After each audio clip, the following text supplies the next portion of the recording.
गांव के कोने में एक बूढ़ा रहता था। नाम था हरिया। उम्र करीब 70 के पार। पीठ झुकी हुई, आंखों पर मोटे शीशे का चश्मा और पैरों में फटे हुए जूते। वो जूते जो उसने खुद बनाए थे। हरिया गांव का मोची था। कभी उसके बनाए जूतों की बड़ी कद्र होती थी। लेकिन वक्त बदल गया था। अब गांव के लोग शहर से सस्ते जूते खरीद लाते थे। हरिया दिन भर अपनी पुरानी दुकान में बैठा रहता, ग्राहक का इंतजार करते करते। कभी कभी कोई किसान आता पुराना जूता सिलवाने, तो हरिया के चेहरे पर मुस्कान आ जाती। चलो, आज चूल्हा जल जाएगा। उसके पास ना कोई बीवी थी, ना बच्चे, बस एक टूटी चारपाई, एक पुरानी सिलाई मशीन और यादें। एक दिन गांव का स्कूल का बच्चा रोता हुआ उसके पास आया। बाबा, मेरे जूते फट गए। मास्टर जी ने कहा कल नए पहन कर आना। आजा बेटा, देखता हूँ तेरे जूते क्या कहते हैं। उसने जूते हाथ में लिए। धागा खत्म था, सुई मुड़ी हुई, लेकिन फिर भी उसने उन्हें जोड़ दिया। बच्चे ने कहा, बाबा, पैसे तो कल दूंगा। हरिया ने कहा, नहीं बेटा, तू तो पढ़ाई करता है ना, वही सबसे बड़ा पैसा है। अगले दिन गांव का सेठ आया। ए हरिया, सुना है शहर वाले मेरे होटल के बाहर जूते पॉलिश करने वाले को काम पर रख रहे हैं। तू क्यों नहीं चला जाता वहां? यहाँ तो तेरी दुकान सूखी पड़ी है। नहीं सेठ जी, मैं अपनी मिट्टी नहीं छोड़ सकता। यहाँ लोग मुझे हरिया बाबा कहते हैं। शहर में तो कोई नाम भी नहीं लेगा मेरा। सेठ हंसकर चला गया। ठीक है बाबा, फिर गरीबी झेलते रहो। रात हुई, गांव में ठंड बढ़ने लगी। हरिया अपनी पुरानी कंबल में लिपटा बैठा था। अचानक दरवाजे पर दस्तक हुई। दरवाजा खोला तो सामने एक गर्भवती औरत खड़ी थी, ठंड से कांपती हुई। बाबा, मैं रास्ता भटक गई हूँ। ससुराल जा रही थी, रास्ते में बैलगाड़ी पलट गई। कोई मदद नहीं मिली।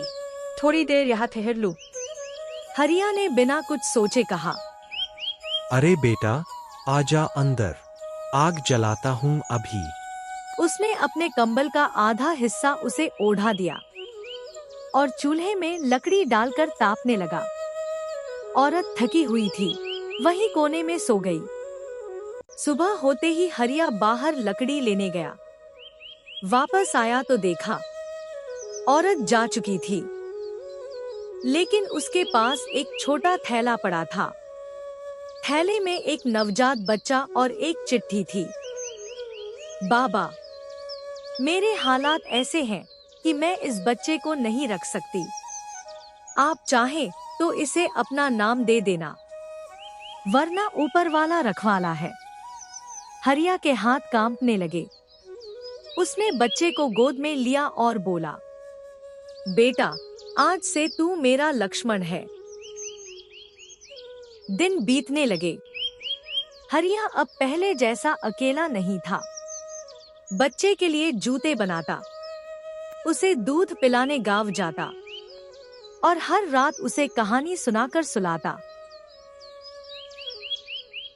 गांव के लोग मजाक उड़ाते। अरे बुढ़ा, अब बाप बना है क्या? वो मुस्कुराकर कहता, हाँ, भगवान ने देर से दिया पर सही दिया। वक्त बीतता गया। लक्ष्मण बड़ा होकर स्कूल जाने लगा। हरिया हर सुबह उसके जूते साफ करता और कहता, जूते साफ रख बेटा, इज्जत वहीं से शुरू होती है। कुछ साल बाद एक भावनात्मक मोड़। एक दिन हरिया बीमार पड़ गया। हाथ कांपने लगे, सुई पकड़ना मुश्किल हो गया। लक्ष्मण ने स्कूल छोड़ दिया और जूते बनाने बैठ गया। अब मैं बनाऊंगा, बाबा की तरह। गांव वाले बोले, अरे पढ़ाई छोड़ दी, इससे क्या होगा? लक्ष्मण ने कहा, बाबा ने सिखाया है, कि मेहनत करने वाला कभी गरीब नहीं होता। कुछ महीने बाद लक्ष्मण ने गांव के बाहर एक छोटी जूते की दुकान खोली। नाम रखा हरिया शूज, मेहनत की निशानी। उसी दिन हरिया ने आखिरी सांस ली, लेकिन उसके चेहरे पर मुस्कान थी, क्योंकि अब उसकी पहचान एक गरीब मोची की नहीं, बल्कि किसी के पिता की थी।